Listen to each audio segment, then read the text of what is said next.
There is one wealth rule: no one teaches the man who starts with nothing. You do not need people to believe in you first. You need proof so strong that belief becomes irrelevant. Most men stay poor not because they are stupid, lazy, or untalented. They stay poor because they were trained to wait. Wait for support. Wait for encouragement. Wait for the right moment. Wait for someone to recognize their potential. But the world does not reward potential. It rewards power that can be seen, measured, trusted, and used. So if you have no inheritance, no network, and no safety net, your first job is not to look successful. Your first job is to build evidence. The rule is simple: build financial proof before asking for financial respect. But the dangerous part is this: most men think wealth begins when they finally have more money. It does not. Wealth begins when a man learns to control the smallest unit of his behavior. $1, one impulse, one habit, one private decision. Because if you cannot command $1, you will not command 10,000. If you cannot control one impulse, you will not control one opportunity. If you cannot turn one private decision into proof, you will remain a man asking the world to believe in a future he has not begun to finance. Machiavelli wrote, "Fortune is the arbiter of one half of our actions, but she still leaves us to direct the other half." He was not talking about investing apps, he was talking about power. Fortune will always decide part of the game. Birth, family, timing, economy, network, luck.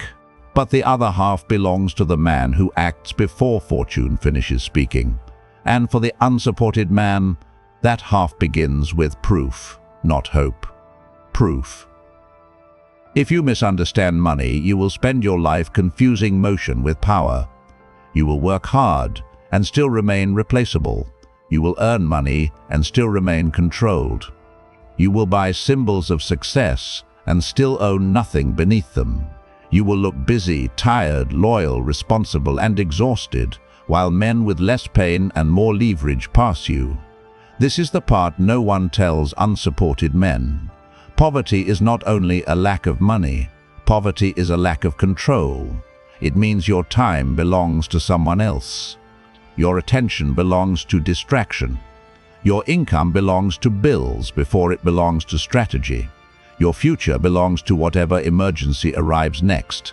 And when a man owns nothing, every crisis becomes a ruler. Machiavelli said in The Prince, "A prince who relies entirely upon fortune is lost when it changes."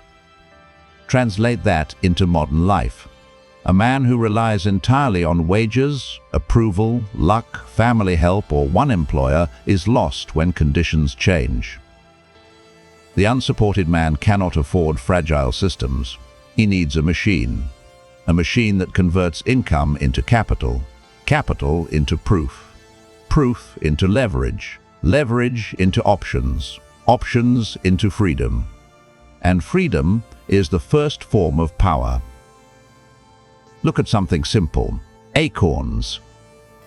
The app is not the lesson, the mechanism is the lesson.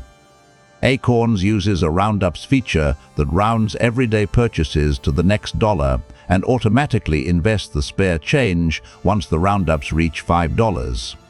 That is not impressive because spare change is huge money. It is impressive because it exposes a law. Small behavior becomes powerful when it becomes automatic ownership. A man buys coffee, food, fuel, small things. The system captures the leftover fragments and turns them into investment. Again, the app is not the point. The point is that most men leak money automatically. A strategic man captures money automatically. The weak man says, "I will invest when I have more." The strategic man says, "I will build the identity now, even if the first number is small." Axios reported that Acorn's data showed users had accumulated about $2,500 over 9 years through this spare change investing pattern. That is not instant wealth, but it proves the psychological mechanism. Tiny repeated decisions can become visible capital when they are structured instead of left to mood.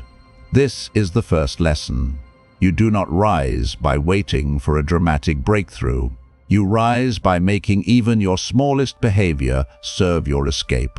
But if small behavior is the beginning of wealth, then the first battlefield is not the market.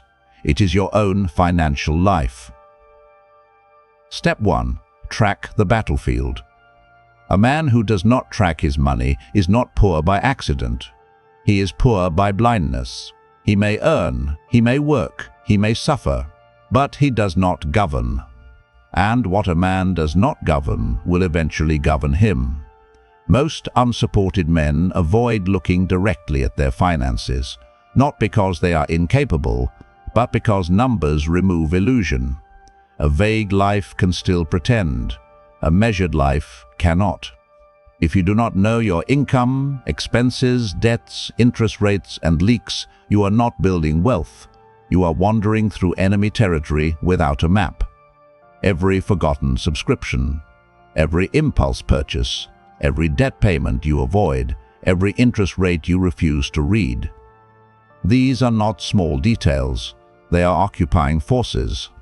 Machiavelli's world was political, not financial. But the principle holds. He wrote in The Art of War, "Whoever is more vigilant in observing the designs of the enemy will incur fewer dangers and can have greater hope for victory." The enemy in your financial life is not always another person. Sometimes it is disorganization. Sometimes it is appetite. Sometimes it is shame. Sometimes it is the quiet fear of seeing how little control you actually have. But vigilance is power because it removes surprise. The first act of wealth is not investing. It is surveillance, not paranoia. Surveillance of your own battlefield. What comes in? What goes out? What drains you? What compounds against you? What compounds for you?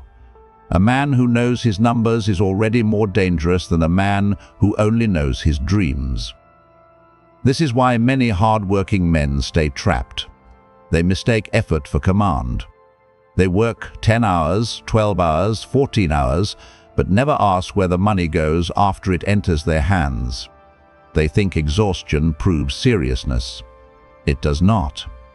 Exhaustion without measurement is just sacrifice without strategy. Machiavelli would not respect a prince who loses territory because he was too emotional to inspect his borders. So why should a man respect himself if he refuses to inspect the borders of his financial life? The brutal truth is this: money does not obey pain. It obeys structure. Your childhood may explain your starting point. It does not organize your bank account. Your lack of support may explain why you had to start late. It does not remove the need for discipline. Your family may never understand your ambition. That does not matter. Numbers understand discipline. Capital understands consistency. Markets understand proof. The old identity says, "I am behind because no one helped me." The stronger identity says, "I am behind because I have not yet built a system strong enough to replace help." This is not self-blame. This is command.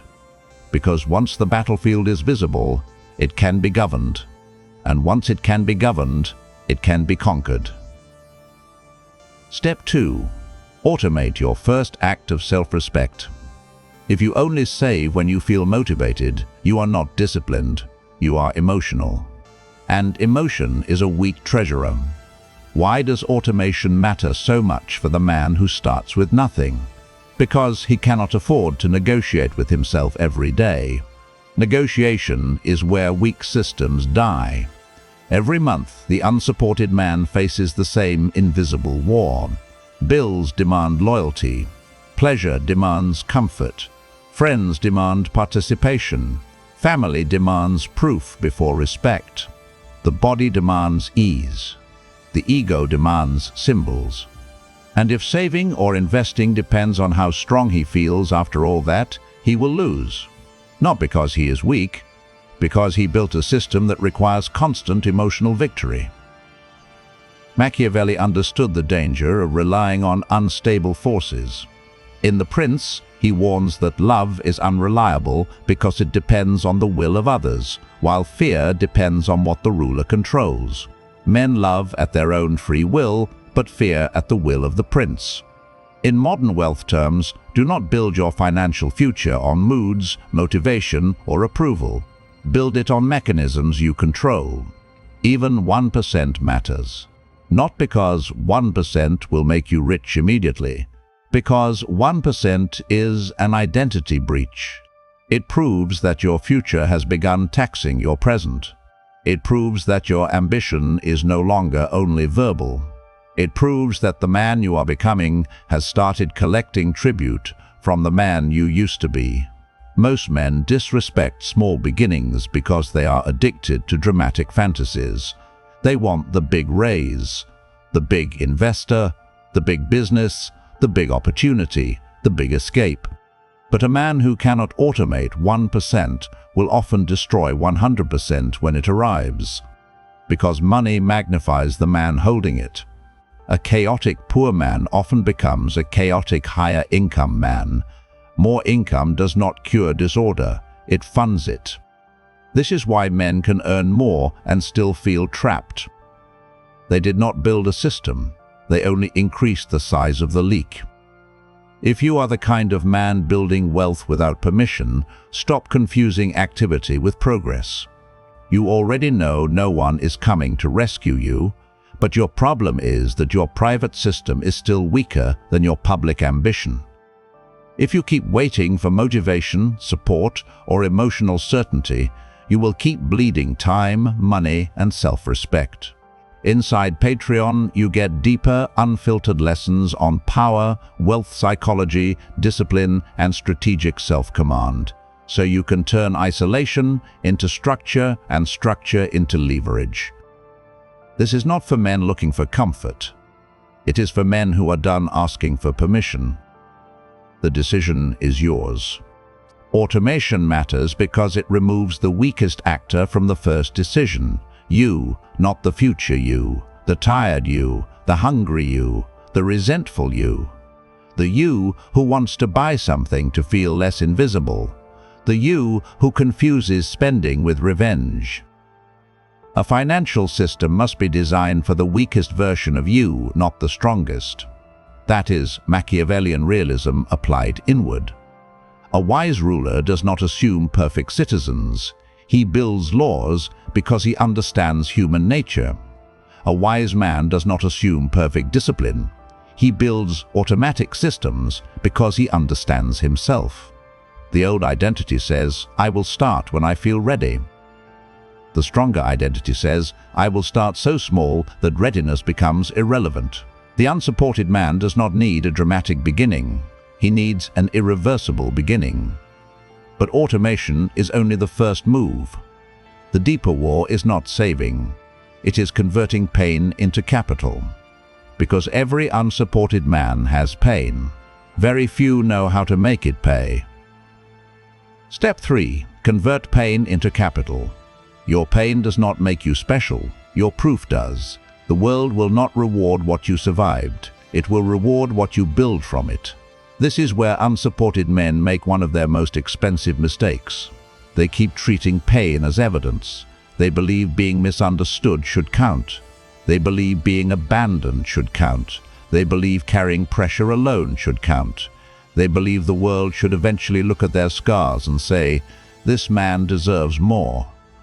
But pain is not evidence. Pain is raw material. And raw material has no value until it is shaped. Iron in the ground is not a sword. Stone in a mountain is not a fortress. Anger in a man is not discipline. Suffering in a life is not strategy. If you do not convert pain into capital, pain becomes personality. You become the man who explains, the man who resents, the man who remembers every insult but builds nothing from it, the man who was abandoned and then made abandonment his religion. This is where many men lose. They think suffering entitles them to a better life. It does not. Machiavelli never said suffering creates power. He studied men who gained power by adapting to necessity. In the Discourses on Livy, he writes, "Men never do good unless necessity drives them to it." That sentence is harsh because it removes fantasy. Necessity is often the birthplace of discipline, but only if the man responds with structure instead of complaint.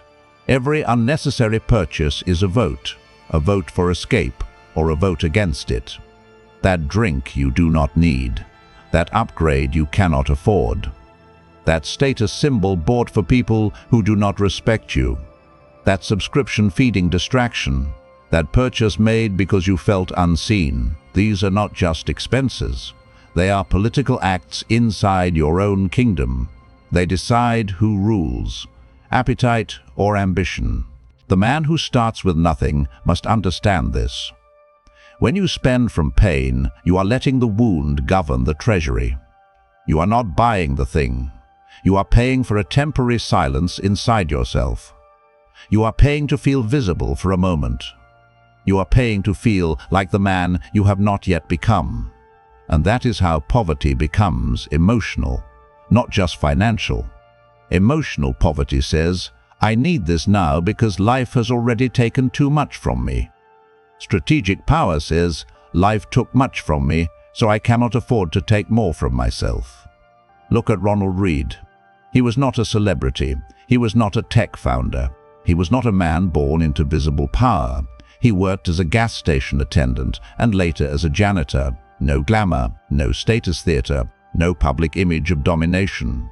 After his death, people discovered he had built a fortune near $8 million, with major gifts going to a hospital and a library. Reports described his fortune as the result of frugal living and long-term investing. Ordinary work. No public applause. No luxury performance. No need to prove wealth to strangers before wealth existed. He lived below his means and invested quietly over decades. His first proof was not a viral company, not a luxury lifestyle, not a room full of people clapping. It was a hidden portfolio. And the power lesson is simple. The man who does not need to look rich has more room to become rich. Do not distort the lesson. This does not mean every janitor becomes a millionaire. This is not a fantasy. This is not a bedtime story for broke men. The lesson is that ownership compounds where ego does not consume the seed. Many men never build capital because they keep eating the seed. The seed comes as overtime pay. They eat it. The seed comes as a tax refund. They eat it. The seed comes as a raise. They eat it. The seed comes as a small opportunity to save, invest, learn, or build. They eat it. Then they look at the field and wonder why nothing grows. The unsupported man must become colder than that, not emotionless. Colder. There is a difference. Emotionless men become dead. Colder men become precise. The payoff is this. Spending is often emotional speech. A man buys what he cannot yet become. He buys status because he has no leverage. He buys attention because he has no proof. He buys escape because he has no structure. He buys comfort because he has not built command. Machiavelli wrote, "Everyone sees what you appear to be. Few experience what you really are." Most men hear that and think only about image. But it also explains poverty. If you are addicted to appearing successful before you have built success, you will sacrifice the invisible foundation for visible approval. You will buy the appearance of power and delay the construction of power. That is how poverty becomes aesthetic. A man looks sharper but owns less. He appears higher but remains controlled. He dresses like a rival, while his bank account lives in captivity. The old identity says, "I deserve to enjoy something because life has been hard." The stronger identity says, "I deserve freedom more than I deserve a temporary escape." This is where pain becomes capital, not by denying pain, not by pretending you are a machine, not by living like punishment is the same as discipline, but by taxing pain. Every time pain wants comfort, you redirect part of that energy into ownership. Not all of it. Enough to prove who rules, enough to prove that your wound is not your king. But saving alone will not make an unsupported man powerful, because wealth is not only defense, it is offense. And this is where many disciplined men fail. They save money, but never build visible value. They become responsible, but still ignored. They become frugal, but still replaceable. They reduce weakness, but never increase leverage. And invisible value is easy to underpay. Step 4. Build public proof and skill proof. The market does not care that you are talented. It cares whether your talent can be seen, trusted, and used. This is brutal, but it is liberating. Because it means your problem is not that the world is blind forever. Your problem may be that your value has no evidence trail. Why do some men with less ability earn more? Because they understand proof. They package value. They display outcomes. They control perception. They make their usefulness visible. The hidden rule is this: skill is not leverage until the world can verify it. If you remain invisible, you remain cheap. Not because you lack value, because the world prices what it can see. This is not fair, it is real. Machiavelli wrote, "Men in general judge more from appearances than from reality." He did not say this as praise, he said it as diagnosis. Most people do not investigate deeply. They respond to signals. Modern life is no different. A resume is a signal. A portfolio is a signal. A body of work is a signal. A case study is a signal. A public project is a signal. A reputation is a signal. If you have no network, your proof must become your network. The unsupported man should build two kinds of proof. First, skill proof. This shows what you can do.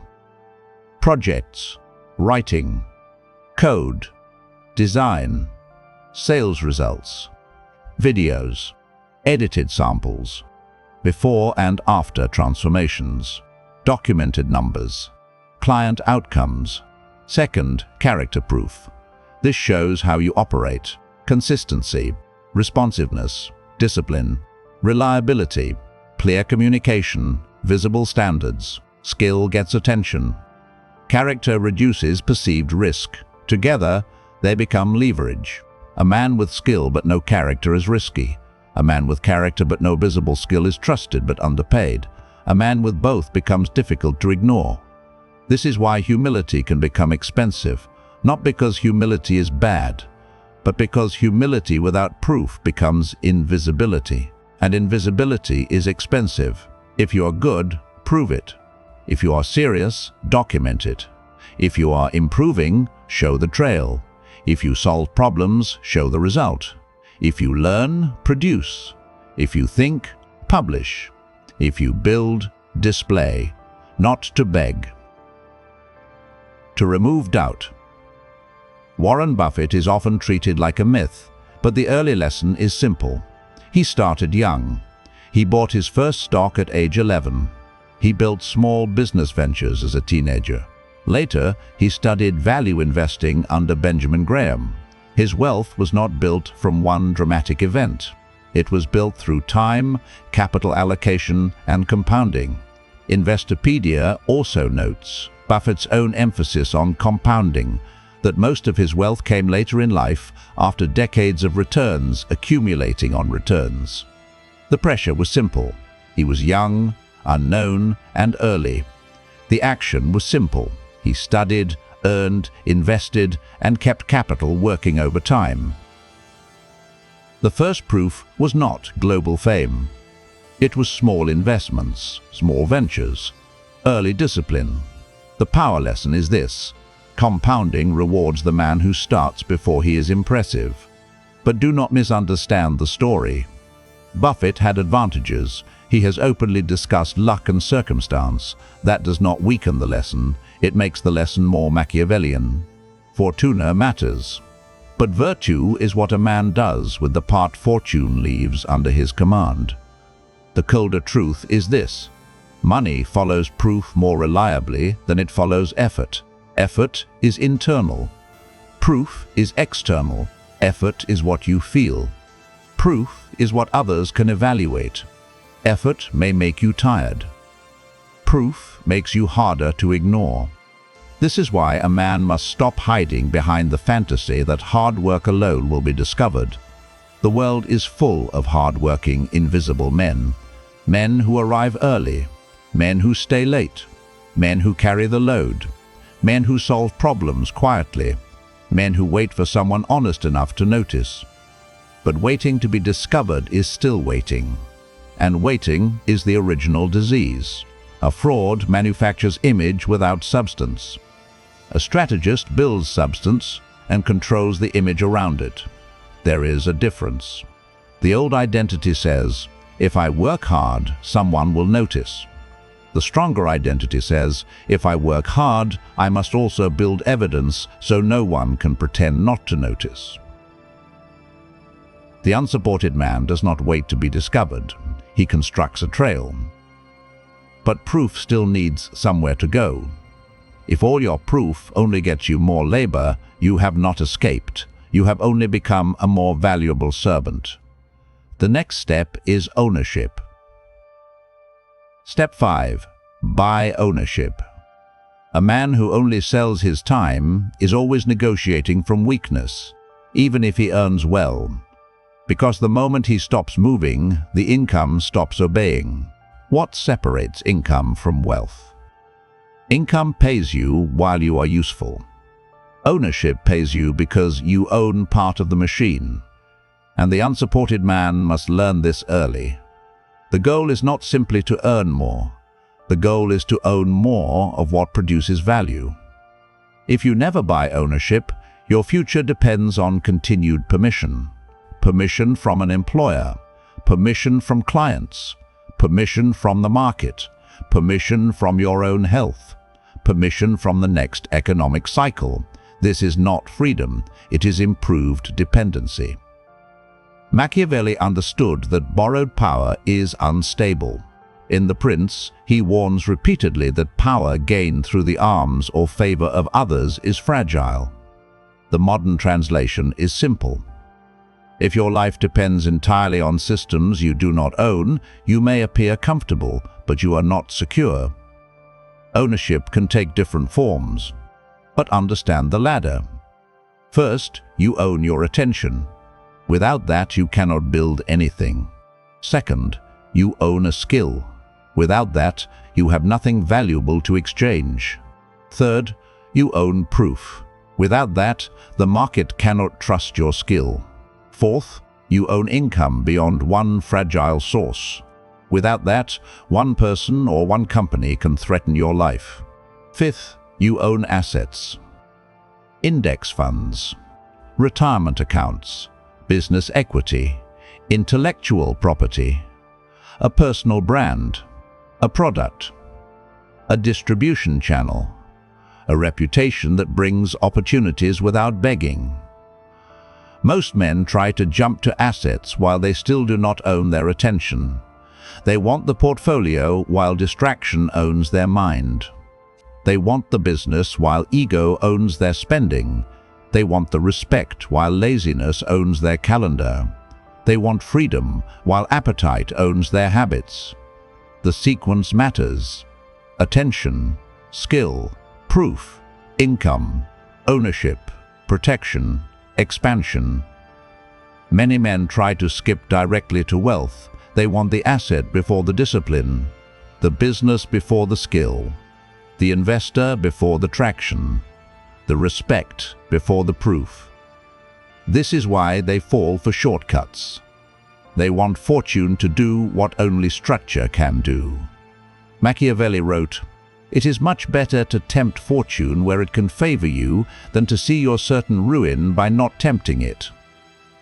This is not gambling advice. It means calculated action is superior to passive decay. A man must put himself in positions where fortune can amplify preparation. If you have no capital, build skill. If you have skill, build proof. If you have proof, increase income. If income rises, buy ownership. If ownership grows, protect it. If protection holds, expand. That is not motivation. That is sequence. The wealth rule no one teaches unsupported men is this: you do not escape poverty by earning. You escape poverty by converting earning into ownership. Earning is the river. Ownership is the reservoir. A man who only earns must keep running to drink. A man who owns begins storing power. This is why two men can make the same income and end in different worlds. One buys escape, the other buys evidence of escape. One buys status, the other buys assets. One buys applause. The other buys silence, time, and options. If you are an unsupported man trying to build wealth from nothing, stop mistaking income for freedom. You already know earning more helps, but your real problem is that your money may still disappear before it becomes power. If you keep using higher income to fund old appetites, you will become a better paid prisoner. Inside Patreon, you get exclusive, unfiltered breakdowns on wealth discipline, power psychology, proof building, and the systems that turn private pain into public leverage. This is not for men who want comfort while repeating the same mistakes. It is for men who want command. The decision is yours. The old identity says, "I need more money so people respect me." The stronger identity says, "I need ownership so respect becomes irrelevant." Respect that depends on other people's mood is unstable. Control is more reliable. But ownership alone is not enough, because wealth without narrative can still be misunderstood, attacked, wasted, or used against you. Appearance does not replace reality, but reality without appearance often loses. The world does not meet your substance first, it meets your signal, and if your signal is weak, your substance may never get heard. Why did Machiavelli care so much about appearances? Not because he admired dishonesty, because he understood how humans judge. They judge quickly, they judge visually, they judge through reputation, they judge through outcomes, they judge before they understand. If you refuse to control your narrative, someone else will define you. Your employer will define your value. Your family will define your ambition. Your friends will define your limits. Your past will define your identity. Your bank balance will define your confidence. Machiavelli wrote, "The vulgar crowd always is taken by appearances, and the world consists chiefly of the vulgar." This is not a command to become fake. It is a warning about mass perception. People respond to what they can see. So the unsupported man must stop being offended by this. He must use it. Controlling narrative does not mean lying. It means aligning visible signals with real direction. If you are building wealth, your habits should signal seriousness. If you are building skill, your work should be visible. If you are building discipline, your environment should reflect it. If you are building authority, your speech should become precise. If you are building leverage, your choices should stop looking random. The man must become legible to opportunity. Many unsupported men make a fatal mistake. They think being misunderstood proves depth. Sometimes it does. Often it proves poor signaling. They say, "No one sees what I am building," but they have produced no visible trail. They say, "No one respects my ambition." But their calendar does not show ambition. They say, "No one believes in me." But their proof is still trapped inside their head. Machiavelli would not care about the feeling. He would ask where the evidence is. Where is the display? Where is the reputation? Where is the structure? Where is the power others must respond to? The cold truth is this: a man does not need to beg for belief when his life becomes evidence. This is the difference between validation and reputation. Validation asks, "Do you believe in me?" Reputation answers, "You already know what I do." Validation is fragile because it depends on affection. Reputation is stronger because it rests on repeated proof. This is why Machiavelli's fear versus love lesson matters beyond politics. He wrote, "It is much safer to be feared than loved if one of the two has to be wanting." For modern life, do not twist this into cruelty. The lesson is not to make people afraid of you. The lesson is, do not build your future on being liked. Build it on being taken seriously. The old identity says, "I hope they understand me." The stronger identity says, "I will become so consistent that misunderstanding loses power." That is narrative control, not noise, not boasting. Evidence repeated until doubt becomes expensive. But there is one more trap. Even when a man begins building wealth, proof, ownership, and reputation, fortune will still strike. Markets fall, people betray, plans fail, health breaks, opportunities disappear. So the final lesson is the difference between the man who collapses and the man who adapts. Step 6. Build against fortune. You were not born in control of the whole game. Only a fool believes that. But only a weak man uses that truth as an excuse to control nothing. Machiavelli's deepest framework is not "be ruthless." That is the childish version. His deeper framework is the war between fortuna and virtuna. Fortuna is chance, timing, accident, conditions. Virtue is not modern virtue. It is force, capacity, boldness, adaptability, and strategic energy. The question is not, was life fair? The question is, what part of the field remains under your command? If you misunderstand fortune, you become passive. You say, "I was not born rich. I had no support. I had no network. I had no inheritance. I had no one teaching me money." All of that may be true, but truth can become a prison when it stops action. Machiavelli would not deny fortune. He would deny your right to worship it. The unsupported man must divide reality into two categories: what fortune controls and what he controls. Fortune may control your family. You control your financial literacy. Fortune may control your starting income. You control your savings rate. Fortune may control your early network. You control your visible proof. Fortune may control your adaptability. You control your adaptability. Fortune may control who doubts you. You control whether doubt becomes delay or fuel. This is where many men become philosophical cowards. They use accurate observations to justify permanent weakness. They are right that the game is unequal. They are wrong to conclude that no move matters. Machiavelli wrote in The Prince that fortune is like a violent river. When it floods, it destroys plains, trees, and buildings. But when times are quiet, men can build dams and banks to reduce the damage. That is the entire wealth doctrine for the unsupported man. Build dams before the flood. Emergency fund. Skill stack. Proof archive. Low fixed expenses. Multiple income paths. Long-term investments. Reputation. Health. Focus. These are not luxuries, they are fortifications. Wealth is not first a number. Wealth is an architecture of reduced vulnerability. A poor man with no system is exposed. A man with savings is less exposed. A man with skills is less exposed.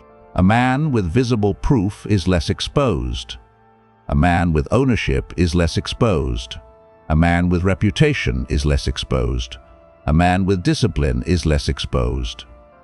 Each layer does not make him invincible. It makes him harder to control. And that is the Machiavellian meaning of wealth. Not luxury, not flexing, not pretending, reduced dependence, increased command. The old identity says, I started with nothing, so I am excluded. The stronger identity says, I started with nothing, so no one owns the credit for what I become. That is the sovereign interpretation. No inheritance means no inherited master. No network means no social debt. No safety net means no illusion that someone is coming. This is not comfort, it is clarity. And now the entire system can be seen. Track the battlefield. Automate self-respect. Convert pain into capital. Build public proof. Buy ownership. Control the narrative. Build against fortune. The man who starts with nothing cannot afford to think like everyone else. Because everyone else can survive longer on illusion, he cannot. The unsupported man needs a philosophy colder than motivation. He needs a system that does not require applause. A system that works when no one checks on him. A system that does not collapse when family doubts him, friends mock him, society ignores him, or comfort seduces him. If he does not build this system, he becomes one more man with ambition but no evidence. One more man who talks about escape but funds distraction. One more man who hates being ignored but produces nothing visible. One more man who says he wants wealth while every private habit votes for dependence. Machiavelli's realism is dangerous because it removes excuses. It says, men are not moved by your pain. They are moved by interest. They judge appearance before depth. They respect strength more than intention. They follow proof more than promise. They abandon obligations when advantage changes. This is not evil. This is reality without decoration. So the unsupported man must stop asking, who believes in me? And start asking, what proof have I built? Not, who supports me? But, what system supports me when people do not? Not, why did they ignore me? But, what have I made too valuable to ignore? Not, when will I feel ready? But, what can I automate before readiness arrives? This knowledge can be misunderstood. A weak man hears Machiavelli and becomes bitter. A foolish man hears Machiavelli and becomes manipulative. A childish man hears Machiavelli and thinks power means cruelty. But a serious man understands the limitation. Machiavelli was writing about political survival, not personal finance. So we must not distort him. He did not write a budgeting manual. He did not preach modern investing. He did not tell men to buy index funds or build personal brands. But he did reveal the structure beneath human affairs. Power is unstable without control. Reputation matters because men judge by signals. Fortune must be resisted through preparation. Dependence is dangerous. Appearance influences outcomes. Necessity creates action. Security requires power. Applied carefully, this becomes a wealth doctrine. Not because money is the highest good, but because money is one form of stored command. The wealth rule no one teaches men who start with nothing is this: you do not wait to be included in the wealthy world. You build a system that makes exclusion irrelevant. You track because blindness is weakness. You automate because mood is unreliable. You save because pain must become capital. You build skill because income follows usefulness. You build proof because respect follows evidence. You buy ownership because wages alone are dependence. You control narrative because invisible value is cheap. You adapt because fortune does not ask permission before striking. This is how a man with no inheritance begins, not with fantasy, with command over the smallest unit, $1, one habit, 1 hour, one skill, one visible proof, one asset, one repeated act of self-respect. Small at first, but not weak, because every empire begins as controlled territory, and the first territory is the man himself. You are not poor because you started with nothing. You are poor only if nothing becomes your identity. Starting with nothing is an origin, not a sentence. No one came. Good. Now, no one gets to claim ownership over your rise. No one opened the door. Good. Now you learn to build doors, keys, and leverage. No one believed in you. Good. Now belief becomes irrelevant, because the man who builds proof does not need permission. He needs time, discipline, structure, and the cold refusal to keep funding his own weakness. Machiavelli did not teach men to be good. He taught rulers to see clearly, and in a world that profits from your confusion, clarity is the first rebellion. So let poverty be your origin, not your identity. Build the system, stack the proof, buy ownership, and become the man no one helped, no one expected, and no one can ignore. Patreon is where I go deeper into the unfiltered frameworks behind these ideas. Not motivation, not comfort, not surface advice. Power psychology, wealth discipline, strategic self-command, proof building. The kind of lessons that are too direct for men who only want inspiration, but necessary for men who want leverage. This is not for everyone. It is for the man who understands that being unsupported is not an excuse. It is a test. The decision is yours.